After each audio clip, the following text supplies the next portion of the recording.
महाशिवरात्रि की आप सभी को बहुत बहुत शुभकामनाएं। किसी विशेष मनोकामना की पूर्ति के लिए पार्थिव शिवलिंग यानी मिट्टी से शिवलिंग का निर्माण करके फिर उस शिवलिंग का पूजन किया जाता है। पिछले साल महाशिवरात्रि के दिन गुरुदेव द्वारा बताई हुई विधि से लाखों भक्तों ने पार्थिव शिवलिंग का अभिषेक किया और अपनी मनोकामनाओं को पूर्ण किया। तो इस वर्ष 15 फरवरी के दिन महाशिवरात्रि को शाम के समय आप भी पार्थिव शिवलिंग का अभिषेक पूजन जरूर जरूर से करें, ताकि आपकी भी समस्त मनोकामनाएं पूर्ण हो सके। अब पार्थिव शिवलिंग के पूजन के लिए हमें क्या क्या सामग्री चाहिए होगी, कितनी मात्रा में चाहिए होगी, और अगर कोई सामग्री ना हो तो हमें क्या करना है, ये सारी चीजें मैंने आज की वीडियो में बताई है। तो चलिए देख लेते हैं। सबसे पहले हमें अभिषेक के लिए एक थाली लेनी है। गहरा सा कोई बर्तन आपको लेना है। आप थाली ले सकते हैं, आप चाहे तो कोई बड़ी सी परात भी ले सकते हैं। थोड़ा बड़ा ले, क्योंकि अभिषेक में बहुत सारे जल और सामग्री आदि चढ़ाई जाती है, तो सारी सामग्री उस परात या जो भी थाल आप ले रहे हैं उसमें आ जाए। इतना बड़ा पात्र आपको ले लेना है। तो मैंने यहाँ पर एक पीतल की थाली ले ली है। इसके साथ ही हमें मिट्टी के शिवलिंग यानी पार्थिव शिवलिंग का निर्माण करके उनका पूजन हमें करना होता है। तो शिवलिंग आपको क्या करना है, पहले ही बना करके रख लेनी है, और एक बेलपत्र रखना है। इस तरह से रखना है कि बेलपत्र की डंडी और जो शिवलिंग है ना, शिवलिंग की जो जलहरी है वो एक साइड होनी चाहिए। देखिए, पार्थिव शिवलिंग आप दिन में ही बना लीजिएगा। मिट्टी के शिवलिंग होते हैं, और जब हम अभिषेक करते हैं तो बहुत सारा जल और सामग्री चढ़ाते हैं, तो मिट्टी जो है ढलकने लगती है। अगर आप पहले से ही यानी 2-3 घंटे पहले पार्थिव शिवलिंग का निर्माण कर लेते हैं ना, तो पूजन करने में आपको किसी भी तरह की दिक्कत नहीं आती है।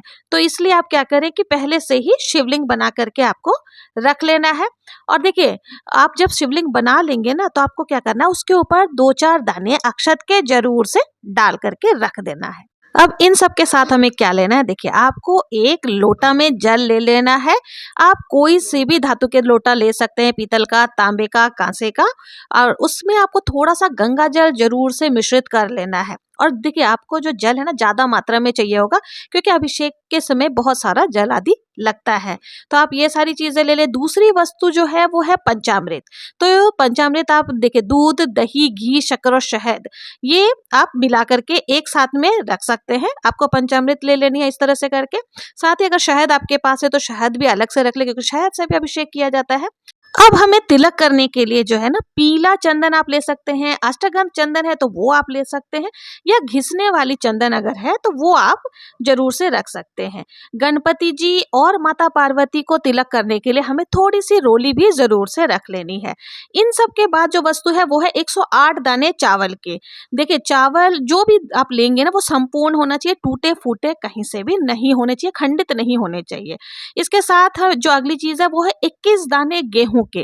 अब गिन करके 21 दाने गेहूं के लिए सारी सामग्री जो है ना, उनको आपको गिन गिन करके ही रखना है।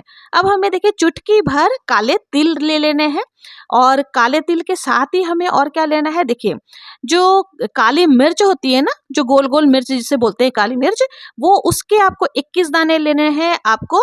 और साथ ही 5 हरी इलायची आपको लेनी है, 5 लौंग आपको ले लेने हैं। लौंग भी आपको ध्यान रखना है कि फूल वाले लौंग ही होने चाहिए।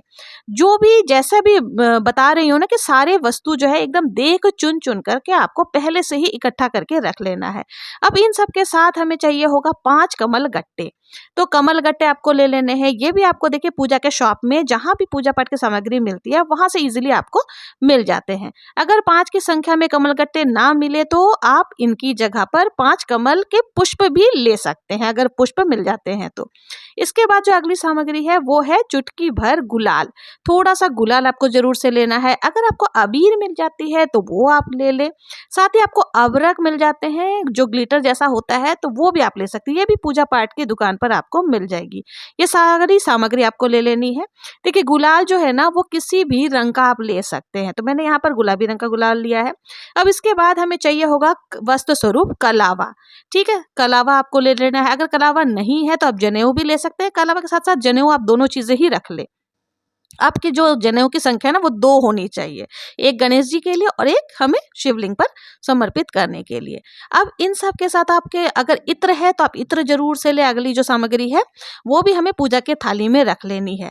अब इनके साथ 3 सुपारी आपको लेनी है, गोल सुपारी जो होती है ना, साबुत आपको 3 सुपारी ले लेनी है, एक माता पार्वती के स्वरूप में रखने के लिए, एक गणपति जी के स्वरूप में विराजमान करने के लिए। और देखिए अभिषेक के समय अगर आपको कंफ्यूजन हो कि कौन सी माता पार्वती है, कौन से गणेश जी है, तो आप क्या करें, एक पर आपको लाल तिलक लगा लेना है। गणेश जी के सुपारी आप लेंगे ना, उसमें चंदन का पीला टिका लगा दें और आप, तो इस तरह से आपको कंफ्यूजन नहीं होगा।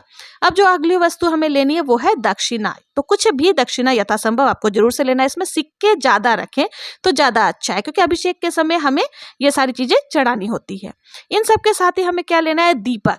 दीपक आपको 2 रखना है, क्योंकि जब हम पूजन करेंगे ना तो एक दीपक जो है वो पूजा के दौरान जलते रहना चाहिए, यानी अखंड जलना चाहिए, जो जब तक पूजा हमारी होगी तब तक जलता रहेगा। और दूसरा दीपक जो है वो नॉर्मल दीपक आप ले सकते हैं आरती वगैरह करने के लिए। इस तरह से हमें 2 दीपक ले लेनी है। अब देखिए देसी घी से ही आपको दीपक प्रज्वलित करनी है, तो आप देसी घी जरूर से रख लें। मैंने यहाँ पर पीतल के दीपक ले लिया, आप चाहे तो मिट्टी का दीपक भी ले सकते हैं। इनके साथ ही आप चाहे तो धूप बत्ती आदि भी आपको रख लेनी है। आपको थाली में सारी चीजें रख लेनी है। माचिस जरूर से रख लें, क्योंकि माचिस के बिना देखिए बार बार पूजा में उठना नहीं होता है, तो आपको ये सारी चीज़ें याद कर करके आपको रख लेनी है। अब आपको बता दें कि शिवरात्रि के पूजन में ना माता पार्वती जी के लिए कुछ सुहाग सामग्री भी हमें लेनी होती है, जैसे कि आप चुनरी हो गई, मेहंदी हो गई, बिंदी का पत्ता हो गया, सिंदूर आदि, महावर आदि आप ले सकते हैं। जो भी देखिए श्रृंगार का सामान है, गुरु जी ने नहीं बताया है कि कितनी संख्या में या क्या क्या चढ़ाना है। आप अपने विवेक और समझदारी से कुछ भी सामग्री जो है श्रृंगार सामग्री ले सकते हैं। तो मैंने यहाँ पर पैकेट वाला सामग्री ले ली है। तो सारी सुहाग सामग्री को भी आपको रख लेना है, माता पार्वती को समर्पित करने के लिए आसानी होगी। साथ ही देखिए अब हमें और क्या चाहिए होगा, दक्षिणा हमने पहले ही रख लिए थे और कॉइन्स हमें रख लेना है। इन सब के साथ ही देखिए शिव जी की जो पसंदीदा वस्तुएं होती है ना, जैसे बेलपत्र हो गए, तो आपको बेलपत्र ले लेना है। आसपास कोई अगर बेलपत्र का पेड़ है तो आप ज़्यादा से ज़्यादा संख्या में मंगा करके रख सकते हैं। छोटे बड़े जैसे भी आपको बेलपत्र मिल जाए वो आपको जरूर से लेना है, क्योंकि देखिए पार्थिव शिवलिंग का निर्माण करके हम जब पूजन करते हैं तो छोटे छोटे बेलपत्र चढ़ाने में आसानी होगी। और अगर आप लोगों को इस प्रकार के पत्ते नहीं मिलते हैं तो जो भी पत्ते आपको मिल जाए वो आप रख सकते हैं। अब देखिए, या फिर किसी भी मंदिर में शिवरात्रि के समय ना किसी भी शिवालय में आप अगर जाएंगे ना तो उनके सामने भी ये सारी चीज़ें जो है ना मिल जाती है, तो आप वहाँ से ले सकते हैं। इसके साथ ही शमी पत्र हो गए या भांग के पत्ते हो गए, मदार के फूल हो गए, आंकड़े की माला आदि, जो भी आपको शिव जी के पसंद की वस्तुएं मिल जाती हैं वो सब आप ज़रूर से रख लें। और इनके साथ ही देखिए जो भी पुष्प आपको मिल जाए वो पुष्प भी आपको ले लेना है। तो पुष्प में देखिए सफ़ेद पुष्प मिल जाए तो बहुत अच्छा है, नहीं तो जो भी फूल आपको मिल जाए वो आप जरूर से यहाँ पर रख सकते हैं। बोले अब देखिए अगली जो वस्तु है गुरुदेव जी ने जो बताई है वो है धतूरा। तो धतूरा जो कि कांटेदार फल होता है, ये शिव जी को अत्यंत प्रिय होता है, ये आपको जरूर से लेना है। अब इसके साथ ही देखिए आपको पान के पत्ते लेने हैं, क्योंकि गुरु जी ने 2 पान के पत्ते आपको बताए हैं। तो पान के पत्ते आपको जैसा मिल जाए आप वैसा जरूर से ले, ताज़ा पत्ता मंगवा करके रख ले तो सही रहेगा। इन सब के साथ ही हमें फल समर्पित करने हैं। तो देखिए आप ऋतुफल कोई सी भी ले सकते हैं, 5 की संख्या में आपको ऋतुफल लेना है। जैसे मैंने यहाँ पर 4 केले ले लिए हैं, अनार ले लिया है, आम ले लिया है। तो आपको जो भी 5 प्रकार के फल मिल जाते हैं ना, बेर आदि, तो आप ये सारे फल भी जरूर से रख लें। तो 5 प्रकार के आपको फल ले लेना है। और इनके साथ देखिए बाजार से मंगाई गई कोई भी मिठाई हो या घर पर बनाई गई मिठाई हो, उसका भी भोग आप लगा सकते हैं। तो दोस्तों यह थी टोटल सामग्री जो कि हमें महाशिवरात्रि की शाम को पार्थिव शिवलिंग के पूजन के लिए चाहिए होगी। इस बार 15 फरवरी दिन रविवार को महाशिवरात्रि के दिन शाम के समय आप पार्थिव शिवलिंग का गुरुदेव द्वारा बताई गई विधि से पूजन करें। और पार्थिव शिवलिंग का पूजन करने के बाद उनका विसर्जन जरूर से करें, ताकि आपकी सभी मनोकामनाएं पूर्ण हो सके। जब हम पार्थिव शिवलिंग का अभिषेक करते हैं तो बीच में उठना नहीं होता, इसलिए जितनी भी सामग्री है सारी सामग्री अपने पास लेकर के बैठे, ताकि बहुत ही आराम से आप पार्थिव शिवलिंग का पूजन कर सके। पार्थिव शिवलिंग के पूजन के लिए गुरुदेव जी ने जो भी सामग्री बताई हुई है वो सारी सामग्री मैंने आपको आज की वीडियो में दिखा दी है। आपके पास रुद्राक्ष है या रुद्राक्ष की माला है तो उसको भी आपको पूजन में जरूर से रखना चाहिए। अभिषेक के समय इन रुद्राक्ष को शिव जी के समीप रखना होता है, जिससे कि मंत्र के उच्चारण द्वारा जो रुद्राक्ष भी अभिमंत्रित हो जाएगा। तो आपकी कोई भी विशेष मनोकामना है तो आप जरूर से इस बार महाशिवरात्रि पर पार्थिव शिवलिंग का अभिषेक करें।